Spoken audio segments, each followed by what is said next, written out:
அணி திரள்வோம் இறை மக்களே, அன்பில் வாழ்வோம் ஓர் குலமாய். அனைத்தும் படைத்து அழைத்து காக்கும் அன்பு தெய்வம் அழைக்கின்றார். கன்னிமரியே, உலகில் உள்ள எல்லா பெண்களையும் விட நீர் ஆண்டவராகிய உன்னத கடவுளின் ஆசி பெற்றவர். ஏனெனில் உமது புகழ் மாந்தரின் வாயிலிருந்து ஒரு பொழுதும் நீங்கா வண்ணம் அவர் உமது பெயரை பெரிதும் உயர்த்தியுள்ளார். தந்தை, மகன், தூய ஆவியாரின் பெயராலே நம் ஆண்டவராகிய இயேசு கிறிஸ்துவின் அருளும் கடவுளின் அன்பும் தூய ஆவியாரின் நட்புறவும் உங்கள் அனைவரோடும் இருப்பதாக.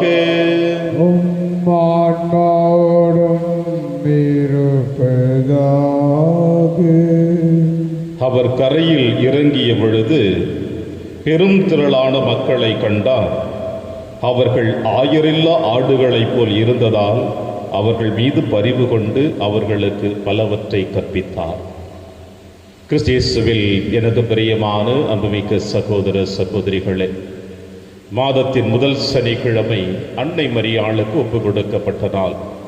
இன்று ஆண்டவர் இயேசு கிறிஸ்து தன்னை தேடி வந்த மக்களை பார்க்கின்ற பொழுது அவர்கள் மீது பரிவு இரக்கம் கொள்கிறார், அவர்களுக்கு பலவற்றை கற்றுக் கொடுக்கிறார் என்று இன்றைய திருவழிபாட்டின் வழியாக, நற்செய்தி வாசகத்தின் வழியாக இயேசு நமக்கு வெளிப்படுத்துகிறார். அன்று இயேசுவை தேடி சென்ற மக்களைப் போல நாமும் இது ஆண்டவருடைய திருப்பலிப்பீடத்தை நோக்கி தேடி வந்திருக்கின்றோம். அவரை தேடி வந்த நாம் நம்மீது அவர் அன்பு கொண்டு பரிவிரக்கம் கொண்டு அனைத்தையும் கற்றுக் கொடுத்து அன்பை நமக்கு அபரிவிதமாக கொடுக்க காத்து கொண்டிருக்கின்றார். எனவே இயேசுவினுடைய அன்பை ஏற்றுக்கொள்ள திருப்பலியிலே மன்றாடுவோம். மேலுமா இன்று அன்னையாம் திருச்சபை தூய ஆகத்தாவுடைய விழாவை கொண்டாடி மகிழ நம் அனைவருக்கும் இரு கரம் தரித்து அழைக்கிறது. 15 வயது ஆன இந்த பெண்ணானவள் என்னுடைய உள்ளமும் உடலும் ஆண்டவர் ஒருவருக்கு என்று தன்னை அர்ப்பணித்தவள் இந்த மாபெரும் புனிதை. இவருடைய பாத சுவடுகளை பின்பற்றி வாழ திருப்பலியிலே மன்றாடுவோம். எல்லாம் அல்ல இறைவனிடமும் சகோதர சகோதரிகளை, உங்களிடமும் நான் பாவி என ஏற்றுக்கொள்கின்றேன். ஏனெனில் என் சிந்தனையாலும் சொல்லாலும் செயலாலும் கடமையில் தவறியதாலும் பாவங்கள் பல செய்தேன். என் பாவமே, என் பாவமே, என் பெரும் பாவமே. ஆகையால் எப்போதும் கன்னியான புனித மரியாவையும் வானதூதர் புனிதர் அனைவரையும், சகோதர சகோதரிகளே உங்களையும் நம் இறைவனாகி ஆண்டவரிடம் எனக்காக வேண்டிக் கொள்ள மன்றாடுகின்றேன். இல்லாமல்ல இறைவன் நம் மீது இரக்கம் வைத்து நம் பாவங்களை மன்னித்து நம்மை நிலை வாழ்விற்கு அழைத்து செல்வாராக. ஆமென். ஆண்டவரே இரக்கமாயிரும். ஆண்டவரே இரக்கமாயிரும். கிறிஸ்துவே இரக்கமாயிரும். கிறிஸ்துவே இரக்கமாயிரும். ஆண்டவரே இரக்கமாயிரும். ஆண்டவரே இரக்கமாயிரும். மன்றாடுவோமாக. ஆண்டவரே, புனிதமிக்க கன்னி மரியாவின் மாட்சிக்குரிய நினைவை கொண்டாடும் நாங்கள் உம்மை வேண்டுகின்றோம். இவ்வாறு அவரது பரிந்துரையால் நாங்கள் உமது அருளின் நிறைவிலிருந்து பெற்றுக்கொள்ள தகுதி பெறுவோமாக. உம்மோடும் தூயாவியாரின் ஒன்றைப்பில் இறைவனாய் என்றென்றும் வாழ்ந்து ஆட்சி செய்கிற எங்கள் ஆண்டவர் இயேசு கிறிஸ்து வழியாக உம்மை மன்றாடுகின்றோம்.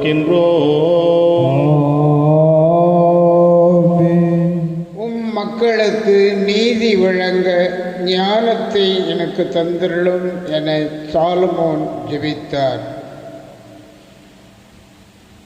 அரசர்கள் முதல் நூலிலிருந்து வாசகம். பிரிவு 3. இறை திருவாக்குகள் 4 முதல் 13 முடிய. அந்நாள்களில் சாலமோன் அரசர் பலி செலுத்துமாறு கிபெயோனுக்கு சென்றார். அங்கேதான் மிக முக்கியமான தொழுகை மேடு இருந்தது. அங்கிருந்த பலிப்பீடத்தின் மேல்தான் சாலமோன் 1000 எரிபலிகளை செலுத்தியிருந்தார். அன்றிரவு கிபெயோனில் ஆண்டவர் சாலமோனுக்கு கனவில் தோன்றினார். உனக்கு என்ன வர வேண்டும் கேள் என்று கடவுள் கேட்டார். அதற்கு சாலமோன், உம் அடியாராகிய என் தந்தை தாவீது உமது பார்வையில் உண்மையுடனும் நீதியுடனும் நேரிய உள்ளத்துடனும் நடந்து கொண்டார். அதனால் நீர் அவருக்கு பேரன்பு காட்டினீர்.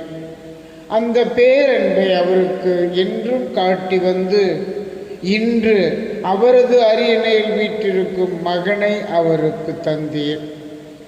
என் கடவுளாகிய ஆண்டவரே, நீர் அடியேனை என் தந்தை தாவீதுக்கு பதிலாக அரசனாக்கியுள்ளீர். நான் செய்வதறியாத சிறு பிள்ளை. இதோ உமக்கென நீர் தெரிந்து கொண்ட திரளான மக்களிடையே அடியேன் இருக்கிறேன். அவர்கள் எண்ணி கணிக்க முடியாத மாபெரும் தொகையினர்.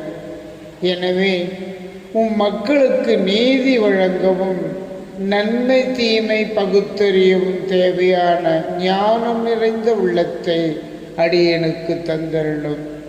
இல்லாவிடில் உமக்குரிய இம்மாபெரும் மக்களினத்திற்கு நீதி வழங்க யாரால் இயலும் என்று கேட்டார். சாலமோன் இவ்வாறு கேட்டது ஆண்டவருக்கு உகந்ததாயிருந்தது. கடவுள் அவரிடம், நீடிய ஆயுளையோ செல்வத்தையோ நீ கேட்கவில்லை, உன் எதிரிகளின் சாவையும் நீ விரும்பவில்லை, மாறாக நீதி வழங்க தேவையான ஞானத்தை மட்டுமே கேட்டிருக்கிறாய். இதோ நான் இப்பொழுது நீ கேட்டபடியே செய்கிறேன். உனக்கு நிகராக உனக்கு முன்னே எவரும் இருந்ததில்லை, உனக்கு பின்னே இருக்கப் போவதும் இல்லை. அந்த அளவுக்கு ஞானமும் பகுத்தறியும் நிறைந்த உள்ளத்தை உனக்கு வழங்குகிறேன். இன்னும் நீ கேளாத செல்வத்தையும் புகழையும் உனக்கு தருவேன். ஆகையால் உன் வாழ்நாள் முழுவதிலும் உனக்கு இணையான அரசன் எவனும் இரான். இது ஆண்டவர் வழங்கும் அருள்வாக்கு. இறைவனுக்கு நன்றி. பதிலுரை திருப்பாடல் 119. பல்லவி. ஆண்டவரே, எனக்கு உம் விதிமுறைகளை கற்பித்தருளும். ஆண்டவரே, எனக்கு உம் விதிமுறைகளை கற்பித்தருளும். இளைஞர் தம் நடத்தையை மாசற்றதாய் காத்து கொள்வது எவ்வாறு? உம் வாக்கை கடைபிடிப்பதால் அன்றோ? முழு மனத்தோடு நான் உம்மை தேடுகிறேன். உம் கட்டளைகளை விட்டு என்னை விலக விடாதேயும். பல்லவி. ஆண்டவரே, எனக்கு உம் விதிமுறைகளை கற்பித்தருளும். உமக்கெதிராய் நான் பாவம் செய்யாதவாறு உமது வாக்கை என் இதயத்தில் இருத்தியுள்ளேன்.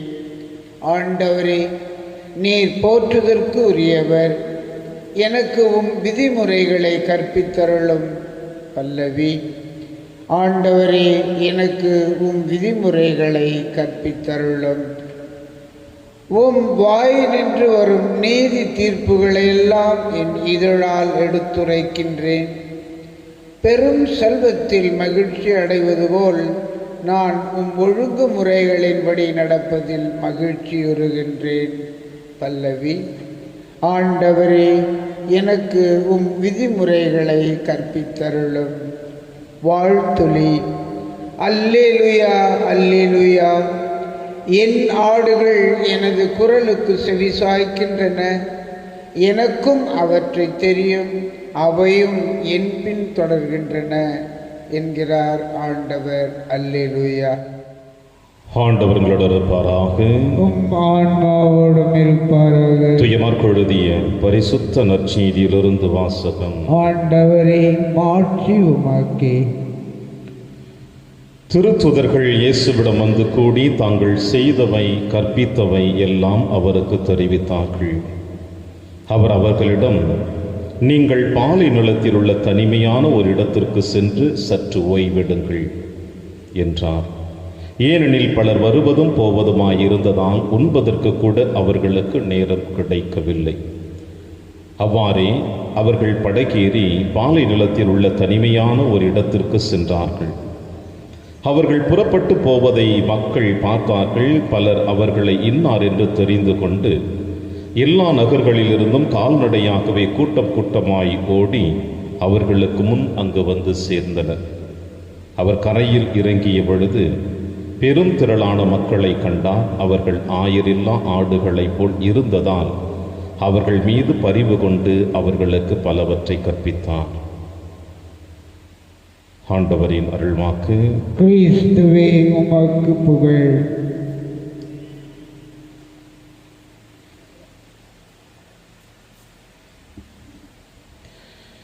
மக்கள் ஆயரில்லா ஆடுகளைப் போல் இருந்தார்கள். கிறிஸ்தியேசுவில் எனக்கு பிரியமான அன்புமிக்க சகோதர சகோதரிகளே, ஆண்டின் பொது காலத்தின் 4வது வாரத்தின் இறுதி நாளில் நம்முடைய ஆன்மீக பயணம் தொடர்கிறது. இன்றைய நற்செய்தி வாசகத்தின் வழியாக 2 விதமான நிகழ்வுகளை நாம் காணுகின்றோம். அந்த நிகழ்வுகள் இரண்டும் ஒன்றை ஒத்து போவதை நம்மால் காண முடிகிறது. முதல் நிகழ்வு என்னவென்றால், இயேசுவின் திருத்தூதர்கள் ஆண்டவரால் அனுப்பப்பட்டு அவர்கள் பணியாற்றிய பிறகு இயேசுவிடம் வந்து தாங்கள் கற்பித்தவை, செய்தவை, தங்கள் அனுபவங்கள் அனைத்தையும், இன்பத்தையும் துன்பத்தையும், வெற்றியையும் தோல்வியையும், ஏமாற்றத்தையும் அவமானத்தையும் அனைத்தையும் ஒரு மகிழ்ச்சி நிறைந்த தருணமாக இயேசுவிடம் அவர்கள் பகிர்ந்து கொள்ளுகிறார்கள். ஒவ்வொருவருடைய முகத்திலும் ஒரு தனிப்பட்ட மகிழ்ச்சி, ஆனந்தத்தை காணுகிறார். அதோடு சேர்த்து என்னதான் அவர்கள் சந்தோஷத்தில், உத்வேகத்தில் பேசினாலும் உடலின் உழைப்பின் அந்த சோர்வினை அவரால் காண முடிகிறது. எப்படி பெற்றோர்கள் தன் பிள்ளைகளுடைய ஒவ்வொரு அசைவினையும் நன்றாக அறிந்து வைத்துக் கொள்கிறார்களோ, அதுபோல நம் ஆண்டவர் இயேசு கிறிஸ்து தான் அனுப்பி வைத்த திருத்தூதர்களுடைய அசைவுகளை நன்றாக புரிந்து வைத்து தெரிந்து கொண்டு இயேசு தன் திருத்தூதர்களுக்கு சொல்லுகிறார், நீங்கள் பாலை நிலத்தில் உள்ள தனிமையான ஒரு இடத்திற்கு சென்று சற்று ஓய்வு எடுங்கள். ஏனென்றால் பலர் வந்து கொண்டே இருக்கிறார்கள், உங்களுக்கு ஓய்வு இல்லாமல் தொந்தரவு கொடுத்து கொண்டே இருக்கிறார்கள். இது எதை குறிக்கிறது என்றால், தன்னுடைய திருத்தூதர்கள் மீது இயேசு வைத்திருந்த அளவு கடந்த அன்பு, பரிவு, இரக்கம், அக்கறை. இப்படி தன் திருத்தூதர்கள் மீது அவர் வைத்திருந்த அன்பிலும் அக்கறையிலும் பரிவு கொண்டிருக்கின்றவர் அவர்களோடு அந்த பாலை நிலத்திற்கு சென்று கொண்டிருக்கின்ற பொழுது இவர்களுடைய நடைமுறை செயல்பாடுகளை பார்க்கின்ற மக்கள் நிச்சயமாக அது இயேசு என்று அறிந்து, இயேசுவின் சீடர்கள் என்று அறிந்து, இயேசுவின் திருத்தூதர்கள் என்று அறிந்து சுற்றுப்புறம் எங்கும் இருக்கின்ற மக்கள் அவர்களை தேடி செல்லுகிறார்கள், பார்க்க ஓடுகிறார்கள், கால்நடையாகவே என்று மார்க்க நற்செய்தியாளர் சொல்லுகிறார். ஏற்கனவே தன்னுடைய திருத்தூதர்களுக்கு ஓய்வு கொடுக்க அழைத்து கொண்டு செல்கின்ற இயேசு பலர் வருவதும் போவதுமாக தொந்தரவு கொடுத்து கொண்டிருக்கிறார்கள் என்பதற்காக அமைதிக்காக அழைத்து செல்லக்கூடிய இயேசு அங்கே மீண்டுமாய் இன்னொரு கூட்டம் இயேசுவையும் அவருடைய திருத்தூதர்களையும் சந்தித்து அவர்களுடைய தேவைகளை நிறைவு செய்வதற்காக வருகிறார்கள் என்று சொல்லுகிற பொழுது எங்கேயும் மார்க்க நற்செய்தியாளர் மீண்டுமாய் நமக்கு ஒரு செய்தியை கொடுக்கிறார். என்னவென்றால், ஆண்டவர் அவர்கள் மீது பரிவு கொண்டார், இரக்கம் கொண்டார். ஏனென்றால் அவர்கள் ஆயனில்லா ஆடுகளைப் போல பரிதவித்துக் கொண்டிருக்கிறார்கள். ஆக தன் திருத்தூதர்கள் மீதும் அன்பு வைத்திருக்கிறார், பரிவு கொண்டார். தன்னை தேடி வந்த மக்கள் மீதும் பரிவு கொள்கிறார், அன்பு கொள்ளுகிறார், அக்கறை கொள்ளுகிறார். இப்படி இவர்கள் இருவர் மீதும் அக்கறை கொள்ளுகின்ற ஆண்டவர் இயேசு கிறிஸ்து இந்த நற்செய்தி வாசகத்தினுடைய இறுதி அத்தியாயத்தில் மீண்டுமாய் மார்க்கு நற்செய்தியாளர் சொல்லுவது என்னவென்றால், அவர் அவர்களுக்கு பலவற்றை கற்பித்தார். இங்கே ஆண்டவர் இயேசு கிறிஸ்து தேடி வந்த மக்களுக்கு உணவு கொடுத்தார், அவர்கள் நோய்களை நீக்கினார் என்று சொல்லவில்லை. மாறாக அவர்களுக்கு பலவற்றை கற்றுக் கொடுத்தார். சீன பழமொழி ஒன்று சொல்லுவார்கள், பசித்தவனுக்கு உணவு கொடுப்பதை விட, மீன் கொடுப்பதை விட மீனை பிடிப்பது எப்படி என்று கற்றுக் கொடுக்க வேண்டும். ஏனென்றால் அவன் உழைப்பாளியாக மாறுவான் என்று. சோம்பேறியாக அவனை வளர்ப்பதை விட உழைப்பாளியாக மாற்ற வேண்டும். பசிப்பவனுக்கு மீன் கொடுப்பதை விட மீனை பிடிப்பது எப்படி என்று கற்றுக் கொடுக்க வேண்டும் என்று. இங்கே ஆண்டவர் இயேசு கிறிஸ்து ஆயனில்லா ஆடுகளைப் போல தேடி வந்த மக்களுக்கு அவர்களுக்கு உணவு கொடுக்கவில்லை, அவர்களுடைய தேவைகளை நிறைவேற்றவில்லை. மாறாக அவர்களுக்கு பலவற்றை கற்றுக் கொடுக்கிறார். வாழ்க்கையினுடைய தரத்தை கற்றுக் கொடுத்தார், வாழ்க்கையினுடைய போராட்டத்தை கற்றுக் கொடுத்தார், எப்படியெல்லாம் தங்களுடைய வாழ்க்கையிலே இவர்கள் வளர வேண்டும் என்பதை கற்றுக் கொடுக்கிறார். பிரியமான அன்பின் தேவ பிள்ளைகளே, இறைவனுடைய பராமரிப்பு இப்படியும் இருக்கிறது என்பதை இன்றைய வாசகத்தின் வழியாக நீங்களும் நானும் காண முடிகிறது. அவை அனைத்திற்கும் ஒரே ஒரு காரணம். அது என்னவென்றால், இறைவன் நம் அனைவர் மீதும் வைத்திருக்கின்ற அளவு கடந்த அன்பு. இந்த சிந்தனைகளோடு இன்று அன்னையாம் திருச்சபை தூய ஆகத்தாவுடைய விழாவை கொண்டாடி மகிழ நமக்கு அழைப்பு கொடுக்கிறது. இந்த ஆகத்தாவுடைய வரலாற்று பின்னணிகளை பார்க்கின்ற பொழுது ஏறக்குறைய 3ஆம் நூற்றாண்டின் மையப்பகுதியில், அதாவது 235 முதல் 251 இந்த ஆண்டுகளுக்குள்ளாக அவர் பிறந்திருக்கலாம். உயர்குடியில் பிறந்தவர் என்றும் அவருடைய பெற்றோர்களுடைய குறிப்பேடுகள் எதுவும் இன்று வரை கிடைக்காமல் இருக்கின்றன.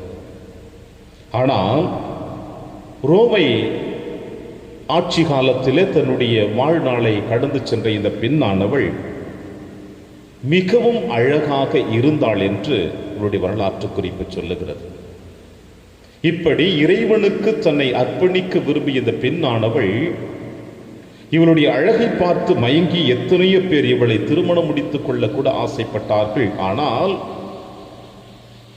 அவள் வாழ்ந்த காலகட்டங்களிலே கிறிஸ்தவர்களுக்கு எதிராக கலவரங்கள் ஏற்பட்டது.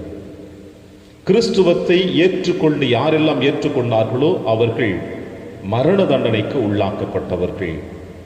இன்றைய காலகட்டங்களில் மத மாற்றத்தை சட்டத்தை பற்றியும் மதத்தை மாற்றிக் கொண்டிருக்கிறார்கள் என்று சொல்லுகின்ற வார்த்தைகளையும் நாம் கேட்டுக்கொண்டிருக்கிறோம். ஆனால் நாம் உரிமைகளோடு நம்முடைய இயேசுவினுடைய மீட்பரை நாம் ஏற்றுக்கொண்டு வாழ்ந்து கொண்டிருக்கின்றோம். ஆதி திருச்சபையிலே அப்படிப்பட்ட வாழ்க்கை இல்லை. யாரெல்லாம் கிறிஸ்தவர்கள் என்று சொல்லுகிறார்களோ அவர்களுக்கு இந்த மன்னகத்திலே வாழ்வு இல்லை என்பது நிச்சயமாக சொல்லப்பட்ட ஒரு நிகழ்வு. அதையும் தாண்டி எத்தனையோ மனிதர்கள் இயேசுவை ஏற்றுக்கொண்டு அவர்கள் வாழ ஆரம்பித்தார்கள். இப்படி வாழ்ந்து கொண்டிருக்கின்ற இந்த காலகட்டங்களிலே இந்த பெண்ணானவள் மன்னன் குயின்டஸுக்கு தெரிய வந்தது இவள் கிறிஸ்துவத்தை கடைபிடித்துக் கொண்டிருக்கிறாள் என்று. இந்த குயின்டஸுக்கு இந்த செய்தி எடுத்து வருகிற பொழுது இவளை அழைத்து வருகிறார்கள் மன்னனுடைய முன்னிலையிலே.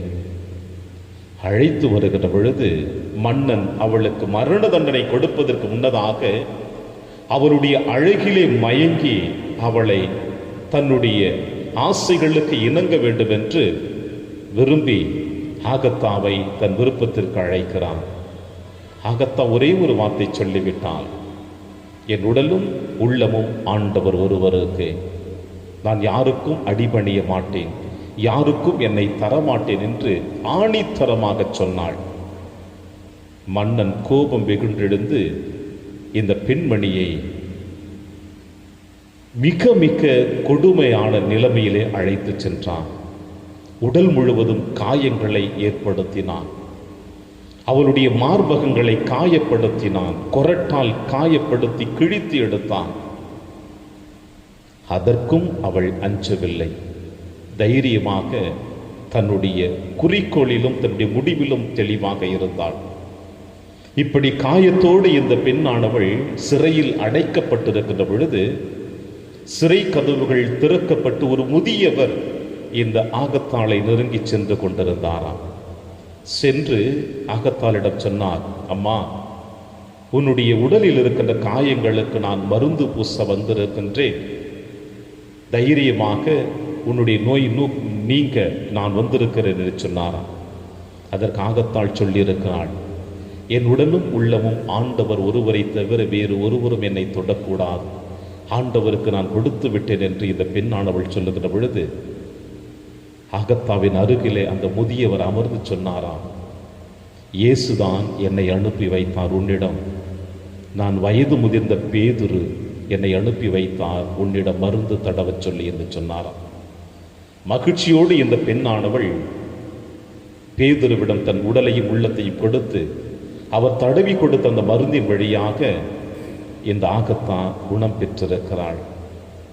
முழுவதும் குணம் பெற்றவள் ஆரோக்கியத்துடன் இருப்பதை அறிந்த இந்த குயின்டஸ் மீண்டுமாய் சித்திரவதைக்கு உள்ளாக்கி இந்த பெண்ணை தன்னுடைய விருப்பத்திற்கு இல்லை என்று சொன்னவுடனே இவளை முழுவதுமாக சிறையில் மீண்டும் மீண்டும் அடைத்து இவளை தீயில் போட்டு எரித்து கொன்றுவிட்டான்.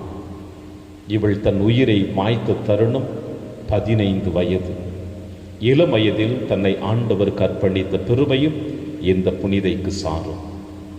கிறிஸ்துவில் பிரியமான நண்பர் சகோதர சகோதரிகளே, இறைவன் நம் ஒவ்வொருவர் மீதும் எந்த அளவிற்கு பரிவு கொள்கிறார், இரக்கம் கொள்கிறார் என்பதை நாம் காணுகின்றோம். அதே வேளையில் இந்த மண்ணகத்திலே அவரை ஏற்று வாழ்ந்து கொண்டிருக்கிற நமக்கு எப்படிப்பட்ட துன்பங்கள் வரும் என்பதையும் நம்மால் உணர முடிகிறது. ஆனால் அவற்றை அனைத்தையும் ஏற்றுக்கொண்டு இயேசுவை நம் மீட்பராக நாம் பின்பற்றி வாழ்ந்தோம் என்றால் மண்ணகத்தில் அல்ல, விண்ணகத்தில் நமக்கு நிலைவான மகிழ்ச்சி இருக்கும். இந்த மண்ணகத்திலும் இந்த மண்ணகம் முடிகின்ற வரையில் இந்த உலக திருச்சபையிலே நாமும் பிறருக்கு முன்னோடிகளாக வழிகாட்டிகளாக இருக்க முடிய நம்பிக்கையோடு தொடர்ந்து திருப்பலியில் வென்றாடுவோம். இறைவன் உங்களையும் என்னையும் நிறைவாக ஆசீர்வதிப்பார். ஆமென். ஆண்டவரை அனைத்துலகின் நிறைவானீர் வாழ்த்து பெறுவீராக. ஏனெனில் வல்லமையிலிருந்து நாங்கள் அப்பத்தை பெற்றுள்ளோம். நிலத்தின் விளைவு மனித உழைப்பின் பயணமானது அப்பத்தை வகுப்பு கொடுக்கின்றோம்.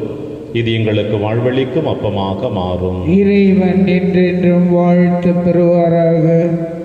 ஆண்டவரை அனைத்துலகின் நிறைவானீர் வாழ்த்து பெறுவீராக. ஏனெனில் வல்லமையிலிருந்து ரசத்தை பெற்றுள்ளோம். திராட்சை செடிய மனித உழைப்பின் பயணமான ரசத்தை வகுப்பு கொடுக்கின்றோம். இது எங்கள் ஆன்மீக மானமாக மாறும். இறைவன் என்றென்றும் வாழ்த்து பெறுவாராக.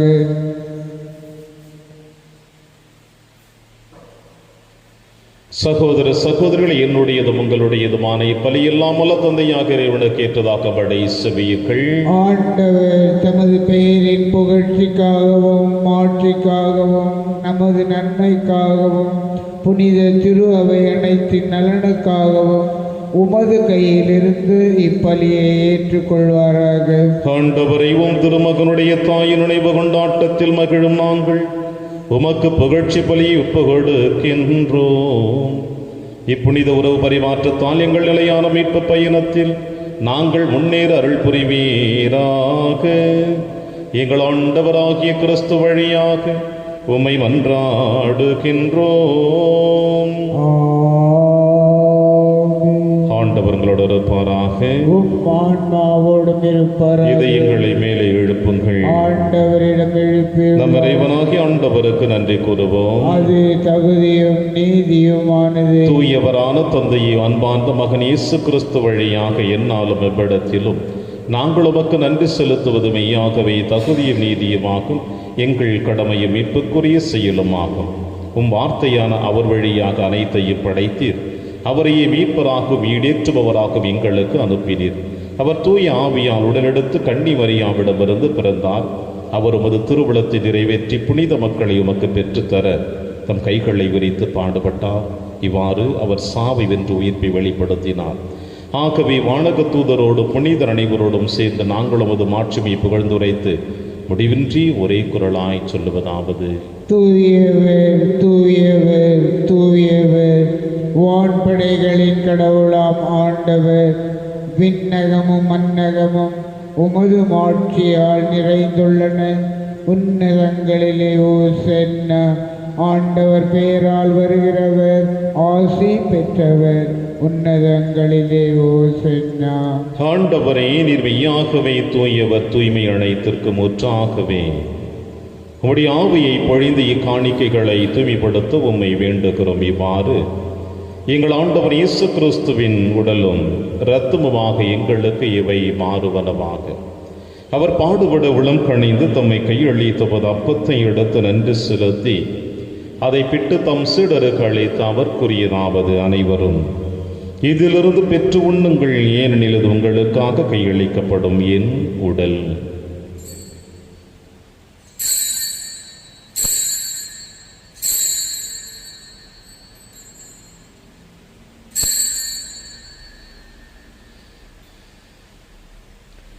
அவன் நம்மை இரவு விருந்தை அருந்திய பின் கிண்ணத்தையும் எடுத்து மீண்டுமக்கு நன்றி கூறி தம் சீடர்களுக்கு அளித்து அவர் கூறியதாவது: அனைவரும் இதிலிருந்து பெற்று பருகுங்கள், ஏனெனில் இது புதிய நிலையான உடன்படிக்கைக்குரிய என்ற ரத்தத்தின் கிண்ணம். இது பாவ மன்னிப்புக்கென்று உங்களுக்காகவும் பலருக்காகவும் சிந்தப்படும். இதை என் நினைவாக செய்யுங்கள்.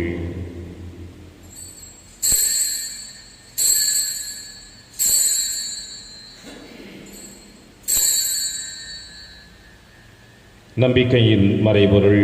ஆண்டவரே, நீர் வருமளவும் உமது இறப்பினை அறிக்கையிடுகின்றோம், உமது உயிர்ப்பினையும் எடுத்துரைக்கின்றோம். ஆகவே ஆண்டவரே, நாங்கள் கிறிஸ்துவின் இறப்பினையும் உயிர்ப்பினையும் நினைவு கூர்ந்து வாழ்வதரும் அப்பத்தையும் மீட்பளிக்கும் கிண்ணத்தையும் உமக்கு கொடுக்கின்றோம். உம் திருமுன் நின்று உமக்கு ஊழியம் புரிய தகுந்தவர்களினை எங்களை ஏற்றுக்கொண்டீர். எனவே உமக்கு நன்றி செலுத்துகின்றோம்.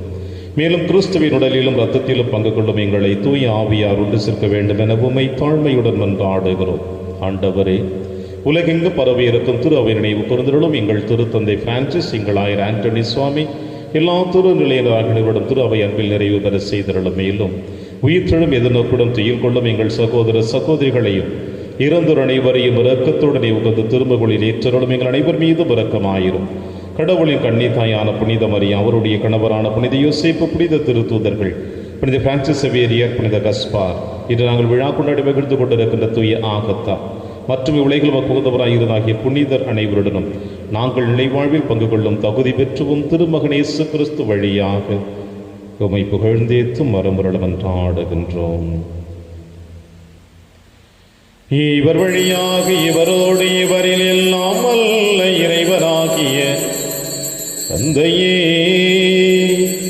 தூய ஆவியாரின் ஒன்றைப்பில் எல்லா புகழும் ஆட்சியும் என்றென்றும் உமக்கு உரியதே.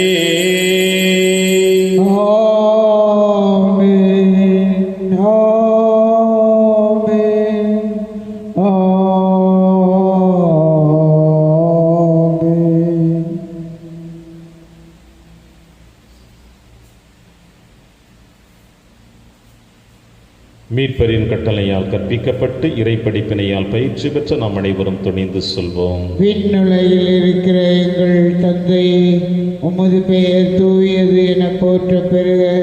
உமது ஆட்சி வருக. உமது திருவுளம் விண்ணுலகில் நிறைவேறுவது போல மண்ணுலகிலும் நிறைவேறுக. எங்கள் அன்றாட உணவை இன்று எங்களுக்கு தாரும். எங்களுக்கு எதிராக குற்றம் செய்வோரை நாங்கள் மன்னிப்பது போல எங்கள் குற்றங்களை மன்னியும். எங்களை சோதனைக்கு உட்படுத்தாதேயும், தீமையிலிருந்து எங்களை விடுவித்தருளும். ஆண்டவரே, தீமை அனைத்திலுமிருந்து எங்களை விடுவித்து எங்கள் வாழ்நாளில் அமைதியை கனிவுடன் அருளவி மன்றாடுகிறோம். உமது இரக்கத்தின் உதவியால் நாங்கள் பாவத்திலிருந்து எப்பொழுது விடுதலை பெற்று யாதொரு கலக்கமுமின்றி நலமாயிருப்போமாக. நாங்கள் எதிர்நோக்கி இருக்கும் பேரின்பத்திற்காகவும் மீட்பராக இயேசு கிறிஸ்து வருகைக்காகவும் காத்திருக்கின்றோம். ஏனெனில் ஆட்சியும் வல்லமையும் ஆட்சியும் என்றென்றும் உமது. ஆண்டவரே இயேசு கிறிஸ்துவே, அமைதியை உங்களுக்கு விட்டுச் செல்கிறேன், அமைதியை உங்களுக்கு அளிக்கிறேன் என்னும் திருத்தூதர்களுக்கு வழிதீர எங்கள் பாவங்களை பாராமல் திரு அவையின் நம்பிக்கையை கண்ணோக்கி உமது திருவுளத்திற்கு ஏற்பதற்கு அமைதியை மற்றும் அளித்தொள்வீராக. என்று வாழ்ந்து ஆட்சி செய்கின்றவர் நீரே. ஆண்டவருடைய அமைதி உங்கள் அனைவரோடும் என்றும் இருப்பதாக. ஆன்மாவோடும் இருப்பதாக. ஒருவருக்கொருவர் உறவின் வாழ்த்தை அறிவித்து மகிழ்வோம். சமாதானம். உலகின் பாவங்களை போக்கும் இறைவனின் செம்மறியே, எங்கள் மேல் இரக்கமாயிரம். உலகின் பாவங்களை போக்கும் இறைவனின் செம்மறியே, எங்கள் மேல் இரக்கமாயிரும். உலகின் பாவங்களை போக்கும் இறைவனின் செம்மறியே, எங்களுக்கு அமைதியை அளித்தருளும். இதோ இறைவனின் செம்மறி, இவரை நம் அனைவரின் பாவங்களையும் போக்குகின்றவர். செம்மறியின் விருந்திற்கு அழைக்கப்பெற்ற நாம் அனைவரும் பேறு பெற்றோர். ஆண்டவரே, நீர் என் இல்லத்தில் எழுந்தருள நான் தகுதியற்றவன். ஆனால் ஒரு வார்த்தை மட்டும் சொல்லியருளும், எனது ஆன்மா நலம் அடையும். கிறிஸ்துவின் திருவிடலும் திருத்தும் காத்து நமக்கு நிலையான வாழ்வளிப்பதாக. ஆமென்.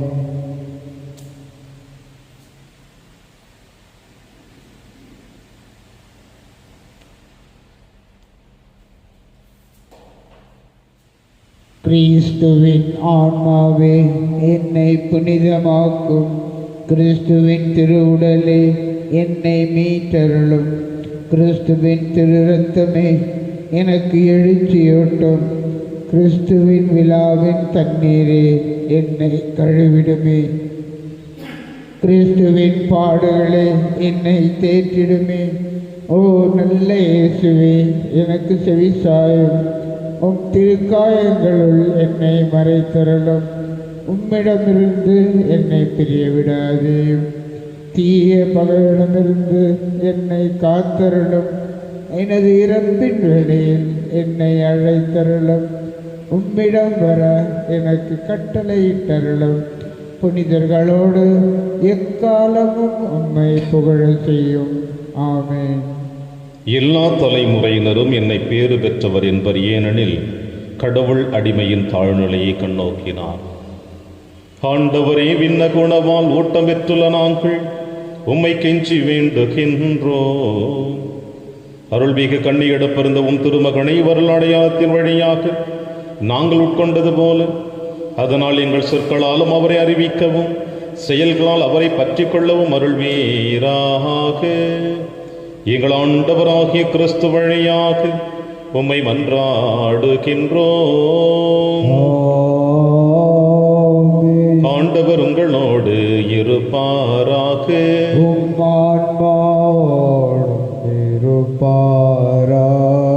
இல்லாமல்ல இறைவன் தந்தை மகன் தூயாவியார் உங்கள் அனைவரையும் நிறைவாக ஆசீர்வதிப்பாராக. சென்று வாழுங்கள், திருப்பலி நிறைவேறிற்று. இறைவனுக்கு நன்றி.